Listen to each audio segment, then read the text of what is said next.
let's go and dive into the Global Wellness Institute and the many resources and tools that the Institute has created over the years, and also very recently with the Geography of Wellness. And we'll get into this with Christiana. But before that, please tell us more about the wellness policy reports, because a lot of people think that if you want to join the summit, of course you have to be invited and of course you have to pay. But what they don't know is that so many resources are made available online to share on the website of the Institute. Please tell us more about the wellness policy reports. Yes, and Jean-Guy, this is something that we all have in common, that there is so much more interest in wellness now globally post-pandemic, and in particular with governments. And so you're right, the Global Wellness Institute gives all of our research away for free. It is a nonprofit. We have our mission is empowering wellness worldwide, and research is the foundation, but we also have other aspects of the Institute, such as initiatives and the Geography of Wellness. We have the Wellness Moonshot and the wellnessevidence.com. And we do research every year that we give away. This year is the updated figures for the global wellness economy. And every year we do something very special, either the figures or another topic. And last year, the topic was wellness policy, defining wellness policy. And it was a research report specifically for any government. Doesn't have to be the national government or country government, but could be local government, or anyone that is interested in looking at how policy can affect and help health and wellness. And so that is, those reports are available online. Brilliant. Christiana, please tell us more about the new series of information and reports you have been publishing with the Geography of Wellness. Yes, it is called Geography of Wellness, and these would be our country reports. And really this stems from the Global Wellness Institute, defining the wellness economy as, these 11 sectors that enable consumers and everyone to incorporate wellness activities into their daily lives. And these 11 sectors include everything from, mental health and workplace well-being, wellness tourism, physical activity, and everything in between. And what our research team is doing is creating these Geography of Wellness country reports by collating very specific and unique data per country around these 11 wellness sectors, and then making it available to the public for the very first time with the support of exclusive country partners. And, the feedback has just been incredible. This data is incredibly valuable for investors and bank institutions and government sectors and business leaders all around the world, just as they're navigating the future growth in their own specific regions. Indeed.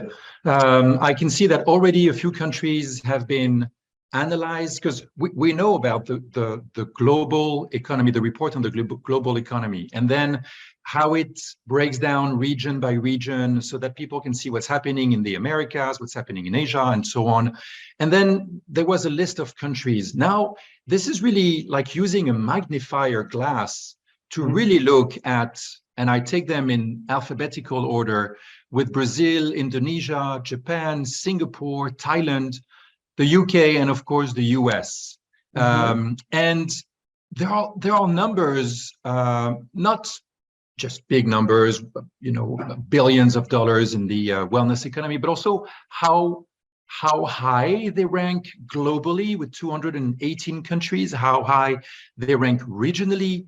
And also there's a lot of information, very practical information with specific metrics that can be found with the bubbles. And I'll never forget, Susie, when you had different people of different industries to come, and some were happy to have a big bubble. And I remember Andrew Gibson having, a bubble, but then saying that, his bubble was not as big as the others. So, bringing fun, but also bringing data and visibility. I can see numbers from 2020.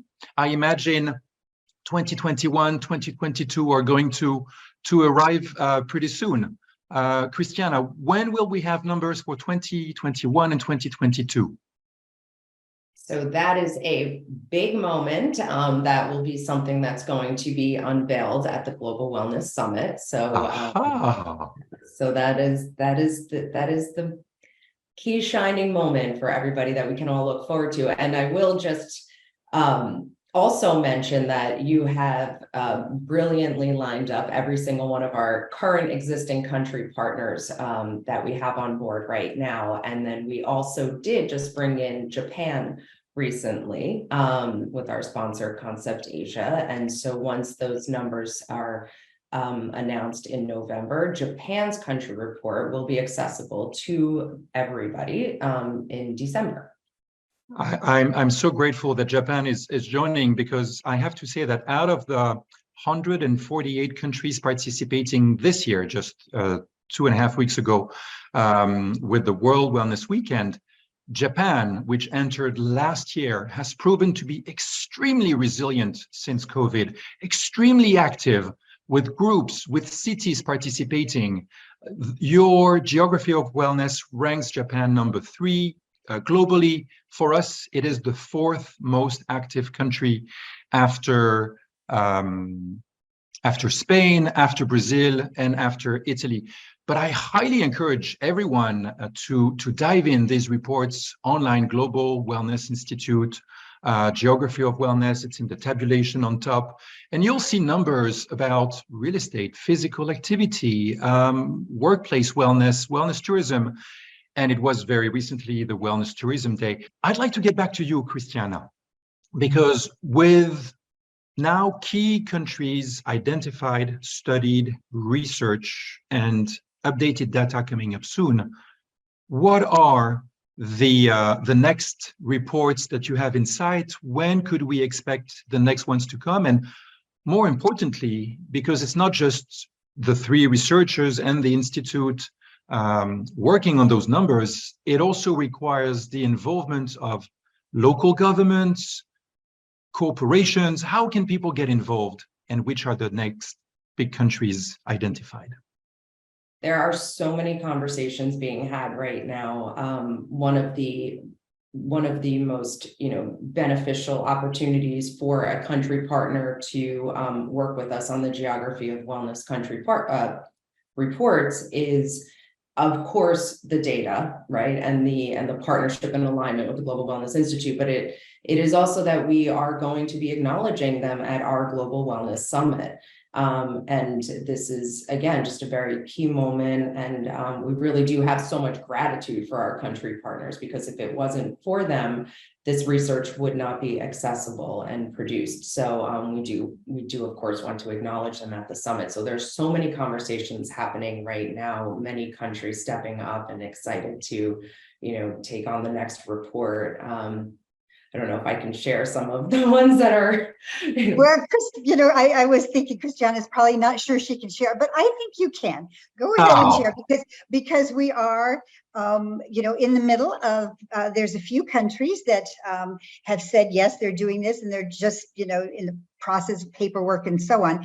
And the researchers are working on the numbers. But go ahead and share so people can know what to look forward to. Thank you. So right now we are in the final stages with a country partner for Korea, Yay, as Canada and the Philippines. Ooh. So, with, South again, Korea. as I mentioned, many other conversations happening. And I think really the unique thing that stood out to me in, once I joined the Global Wellness Institute and started having, so many conversations with such, innovators and, leaders around the world for this opportunity, there's been such interest across all categories. So I think, we certainly have a few tourism boards on board already as country partners, but we've definitely been seeing, architect firms, expressing a lot of interest, as well as consultancies. So, and of course, global, hospitality brands. So it's really interesting to see, the why behind why, people are becoming country partners. They have, very, there's always a consistent thread, as I mentioned earlier, the alignment with the Institute and the data is always, very important and top of mind, but the strategic reasoning behind why partners are coming in has been very interesting to hear. And I feel like I'm learning something in every conversation that I have. Of course, of course. I mean, we all keep on learning all the time. It's a renewable energy, this wellness, and it's renewable things. And you did mention that the reports are always addressing the local specialties. You mentioned onsen in Japan. You didn't mention Thai massage. So with South Korea, people will possibly hear for the first time about Jiljimbang. I have no clue how they write it, but that's how I remember it. Jiljimbang, a place where you can go. It's a building, different stories, and you can spend the night. And instead of going to a hotel, you just go there. You go to different heat and water treatments, great massage any time of the day or hour. And then people usually then head to the airport or the train station. So they don't pay for the hotel, they only pay for the treatment, and they sleep on the floor with just a little mat, and they all wear the same color of pajama. Very, very strange, very odd. I experienced it once. I highly encourage people in Seoul to do it. Philippines with the Hilot tradition, super interesting tradition of healing when done well, not just because it's a Filipino person, but because it is a person trained in the traditional art of Hilot in the Philippines and Canada. I imagine you'll be uncovering the wonders that Nordic spas, Scandinavian spas are doing, because this is something that they took from Europe, and the fact that it's not just treatments, it's a social experience that they're offering in the very contrasted weather of Canada, with very hot summers and extremely cold winters, but it's fantastic, very, very warm. Christiana, I'd like to ask you again about the geography of wellness, because for me, this is really important. The research, the data, the fact that it's accessible thanks to the PhDs, Ophelia, Catherine, and the whole team, but also thanks to corporations that say, it matters to us that these numbers are accessible. I'm thinking of BDMS in Bangkok, helping and supporting the research for Thailand. I'm thinking of Therme Group for the UK, which recently announced that they have secured funding for their huge, gigantic project in Manchester and have hired a CEO. So things are happening, and the shakers and movers, the doers and the pushers are actually helping and supporting. If some people are listening with companies, and you did mention Philippines, Christiana, and Michael Bendian just tuned in. He says greetings all the way from the Philippines, and we have also Flavio Acuna, our ambassador in the Dominican Republic, who is getting everyone engaged. How can corporations contact you, Christiana? What is involved from them? Is there something you can disclose, or is this a conversation for you to have with them? It's always best to have a conversation so that we can speak. It's always great for me to really hear more about the company and what their, what their objectives are, what they have going on for the coming year, so that we can really make sure that we align. This is a very comprehensive and a partnership. It truly is a partnership because there's, the data. But there's a whole communication strategy that comes with being a country partner, where we, absolutely, we create an entirely customized country page for our country partner, where we can talk. So while we have the data in the report, we do work very collaboratively with our country partners to ask them questions on, what is it like to live well in this destination? What are some key wellness experiences? We talked about that earlier. And these are things that we work very closely with them, and then create the country page so that we can share this type of content with our audience. But the best way to reach me, all of my contact information is on globalwellnessinstitute.org, but my direct email is my first name, last name, Christiana.Tarnooser@globalwellnessinstitute.org. Thank you. You say Tarnooser so much better than I did Oh, well, in I the hope- introduction. This is champagne to my ears. Thank you. Please, can you say it again? Tarnooser. Yes, yes, that is the And way to pronounce it. Jean-Guy, I wanted to just add that just for transparency, so people understand, we give away our research and we give away these, country reports also, but it is because they are sponsored. Yes. When we do our big, bubble chart, we have lots of sponsors. They all, lots of people put in $20,000 each, and it's hundreds of thousands of dollars that we need to collect to be able to afford to do these research studies. So to do the country reports, it is a $20,000 sponsorship. And so because that country sponsors it, they are basically saying, we think it's so important. We don't mind sponsoring it. We'd like to have our name on it because they get visibility for that.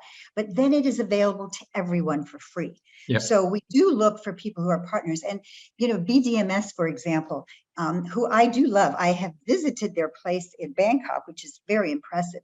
And just as an example, as Christiana said, we are partners. So they are helping put the report we put the report together for them.